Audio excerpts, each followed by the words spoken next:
Cholesterol తో ఇబ్బంది పడుతున్నారా? డయాబెటిస్ రివర్స్ చేసుకోవాలా? డైట్ తో పరిష్కారం. Contact functional nutrition Vinisha Reddy.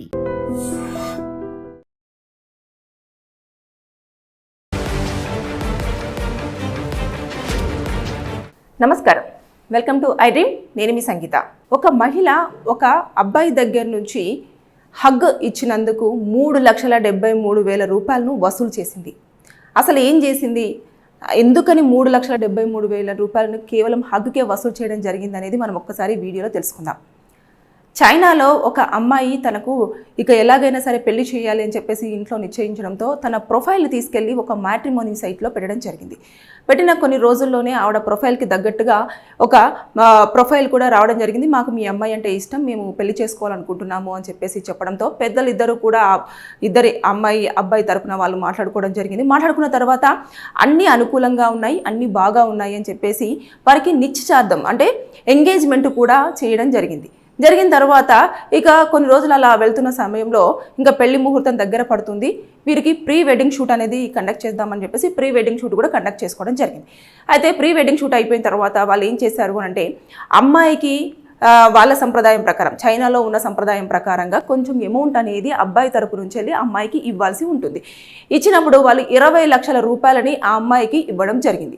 జరిగిన తర్వాత ఇక కొన్ని రోజుల్లోనే వారిద్దరి మధ్యలో కూడా మనస్పర్ధలు రావడము, అసలు ఇంకా ఈ మ్యాచ్ నాకు సెట్ అవ్వదు అని చెప్పేసి ఇద్దరు ఒకరికొకరు అనుకోవడము, పెద్దలకు చెప్పడము, పెద్దలు కూడా సరే మీ ఇష్ట ప్రకారంగా మీరు చేసుకోవాలనుకుంటే చేసుకోండి, వద్దు అనుకుంటే ఇప్పుడే డ్రాప్ అయిపోండి అని చెప్పేసి వారు కూడా చెప్పడంతో ఇమీడియట్గా ఈ పెళ్లి వద్దు, క్యాన్సిల్ చేసుకుందామని చెప్పేసి ఏవైతే 20 లక్షల రూపాయలు అనేది అమ్మాయికి ఇచ్చారో అబ్బాయి తరపున వాళ్ళు ఆ డబ్బుల్ని తిరిగి తీసుకోవాలని చెప్పేసి ఆ డబ్బులు మాకు రిటర్న్ చెయ్యండి అని చెప్పేసి అడగడం జరిగింది. అడిగినప్పుడు మేము అన్ని డబ్బులు ఇస్తాం, కానీ అందులో 3,73,000 రూపాయలని మాత్రం మేము ఎట్టి పరిస్థితుల్లో మీకు రిటర్న్ చేయలేము అని చెప్పేసి అమ్మాయి వాళ్ళు చెప్పడం జరిగింది. ఆ అమ్మాయిని ఎందుకని మీరు ఇవ్వనంటున్నారు అని చెప్పేసి అంటే మీరు ప్రీ వెడ్డింగ్ షూట్లో నన్ను హగ్ చేసుకున్నారు కాబట్టి అది నాకు చాలా ఇబ్బందికరంగా అనిపించింది, కాబట్టి నేను దానికి 3,73,000 రూపాయలను తీసుకోవడం జరిగింది, నేను మిగతా రిమైనింగ్ అమౌంట్ అయితే ఇస్తాను అని చెప్పేసి చెప్పారు. అంటే ఇక్కడ మనము దీంట్లో ఎలాంటి కేసులు అప్లికేబుల్ అవుతాయి, లేకపోతే ఎలా శిక్షలు ఉంటాయా, లేదంటే డబ్బుల్ని వసూలు చేసుకోవచ్చా లేదా అంటే అక్కడ అమ్మాయికి సంబంధించి ప్రైవేట్గా అంటే ఇప్పుడు హక్ చేసుకున్నాడు అంటే తన శరీరాన్ని ఈ అబ్బాయి తాకాడు కాబట్టి, అంతేకాకుండా తన గౌరవాన్ని కించపరిచేలాగా అలా అందరి ముందు హక్ చేసుకొని ఒక ఫోటో దిగాడు కాబట్టి ఆవిడనేది నాకు ఇలా పరువు పోతుంది అన్న ఉద్దేశం ప్రకారంగా డిఫమేషన్ కింద మాత్రమే ఆ డబ్బుల్ని వసూలు చేసుకోవడానికి ఆవిడకు ఛాన్స్ ఉంటుంది. కాబట్టి అక్కడ ఉన్న లీగల్ ప్రకారంగా, అక్కడ ఉన్న సెక్షన్స్ ప్రకారంగా వాళ్ళు ఎలా చూస్తారు ఏంటి అనే దాని మీద డిపెండ్ అయి ఉంటుంది. ఎప్పుడైనా సరే వేరే కంట్రీకి మన కంట్రీకి చాలా అంటే లీగల్లో ఉన్న సెక్షన్స్ కానివ్వండి, అందులో ఉన్న పనిష్మెంట్స్ కానివ్వండి, కొంచెం వేరియేషన్ అనేది ఉండడం జరుగుతుంది. అంటే ఇక్కడ మనకు ఎలా ఉంటుంది అంటే అరే ఇచ్చేసేయండి లేదంటే అమ్మాయి అని చెప్పేసి ఇలాంటివన్నీ పెద్దలు కూర్చొని మాట్లాడుకొని అక్కడ కనుక తెగదెంపులు కాకపోతే అప్పుడు కోర్టు దగ్గరికి వెళ్ళేసి ఆ డబ్బుల్ని వసూలు చేసుకోవాలని చెప్పేసి కేసులు పెట్టుకొని తిరగడం అంటూ ఉంటుంది. కానీ ఇక్కడ ఎలా ఉంటుంది అంటే అక్కడ ముందుగానే అన్ని ప్రిపేర్డ్గా ఆ చట్టంలో పొందుపరచబడి ఉంటుంది. పొందుపరచబడి ఉన్న తర్వాత ఇలా ఒకవేళ పెళ్లి కనుక క్యాన్సిల్ చేసుకుంటే మీరు ఆ డబ్బుల్లో మీరు వారికి అనుకూలంగా ఏమైతే ఉంటాయో అవి తీసేసుకొని మిగతా రిమైనింగ్ అమౌంట్ ఇవ్వచ్చు అని చెప్పేసి అన్న ప్రకారంగా ఉండొచ్చు.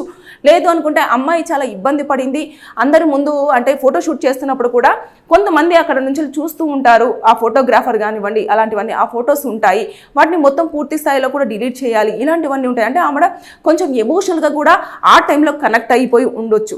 ఇలాంటివన్నిటిని కూడా క్యాలిక్యులేషన్ చేసి దానికోసం అని చెప్పేసి ఆవిడ దాన్ని తీసుకోవడం అనేది జరిగింది.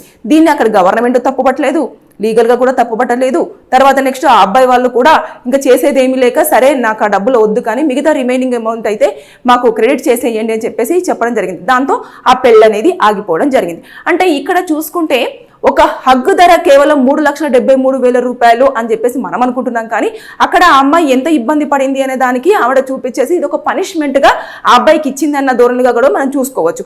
అయితే ఇందులో ఇంకొకటి ఏంటంటే అబ్బాయిలు కూడా అమ్మాయిల విషయంలో ఏంట్రా బాబు ఇంత కమర్షియల్ అయిపోయారు, ప్రతి దానికి డబ్బులతోనే ముడిపెడుతున్నారు, అసలు ఎలాంటి ఫీలింగ్స్ కానివ్వండి, ఎమోషన్స్ కానివ్వండి, లవ్ కానివ్వండి, కేరింగ్ కానివ్వండి, అటాచ్మెంట్ కానివ్వండి, ఇలాంటివన్నీ కూడా అమ్మాయిలలో ఎందుకు ఉండడం లేదు, ఒకటి సరిగ్గా వాళ్ళకు కుదరట్లేదు అంటే ఇమీడియట్ గా ఇంకా దాన్ని బ్రేక్ చేసుకోవాలని చెప్పేసి అన్న దూరంలోనే వ్యవహరించడం జరుగుతుంది. దానికి వాళ్ళు కొంచెం నష్టపరిహారం కింద కూడా డబ్బులు అనేది వసూలు చేస్తూ రావడం జరిగింది. దీనివల్ల అబ్బాయిలు ఎవరైతే ఉన్నారో వారు అమ్మాయిని పలకరించాలన్నా, అమ్మాయితో రిలేషన్షిప్ లో ఉండాలి అన్నా, అమ్మాయిని పెళ్లి చేసుకోవాలన్నా కూడా చాలా వరకు భయపడుతున్న సందర్భాలనే మనం ఇప్పటి వరకు చూస్తూ వస్తూ ఉన్నాం.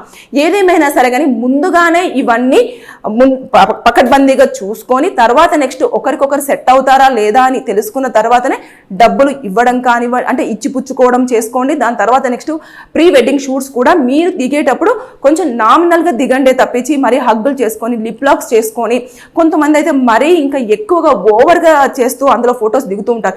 ఇవి ఇప్పుడు ఏం ప్రాబ్లం ఉండదు, కానీ ఎప్పుడైతే కొంచెం ఇద్దరికి కూడా డిస్టర్బెన్సెస్ వచ్చి ఇంకా ఫ్యామిలీ లైఫ్ అనేది క్విట్ అవ్వాలి అనుకున్నప్పుడు మాత్రమే ఇవన్నీ కూడా తెర మీదకి వచ్చి చాలా ప్రాబ్లమేటిక్ అయ్యే ఛాన్సెస్ ఉంటాయి. అబ్బాయి అంటాడు నేను మొత్తం డిలీట్ చేశానని, అమ్మాయి అంటే లేదండి నా దగ్గర నేను చూశాను, ఇంకొక 2 ఫొటోస్ తన దగ్గర ఉన్నాయని. ఇలాంటివన్నీ కూడా చోటు చేసుకునే అవకాశాలు ఉంటాయి. కాబట్టి ఆవిడ ముందుగానే ముందు జాగ్రత్తతోనే అలాంటి డబ్బులు వసూలు చేయడం జరిగింది. కాబట్టి ఎందుకురా వచ్చింది మళ్ళీ ఈ ఫొటోస్ ఏమైనా దగ్గరగా ఉంటే మళ్ళీ నాకు ఏమైనా పెనాల్టీ పడే అవకాశాలు ఉంటాయన్న ధోరణితో కూడా ఆ డబ్బులు వసూలు చేసిందని చెప్పేసి మనం అనుకోవచ్చు. ఏదేమైనా సరే కానీ అబ్బాయిలు మాత్రం అమ్మాయిలు అంటే బాబోయ్ ఏంట్రా ఇంత కమర్షియలా అని చెప్పేసి అన్న థాట్లోనే చేయడం జరుగుతుంది. అమ్మాయిలు మీరు కూడా కొంచెం అబ్బాయిల విషయంలో ఆలోచిస్తే మంచిదనేది నా opinion. Thank you. And for more videos, Please subscribe to iDream. Please subscribe to iDream. Please subscribe iDream. And please subscribe to iDream. For more videos, subscribe to iDream. please like, share and subscribe to the channel. Congratulations, iDream. Subscribe to iDream. Subscribe to iDream. So subscribe to iDream Media. iDream की iDream team अंदर की huge congratulations. Please subscribe iDream Media. Please subscribe to iDream. Subscribe iDream. Please subscribe to iDream. iDream అంటే నా కళల channel subscribe చేసుకున్న నోరు తిరుగుతలేదు, మీరైతే గంట గుర్తు కొట్టండి. For more such videos, please subscribe to iDream.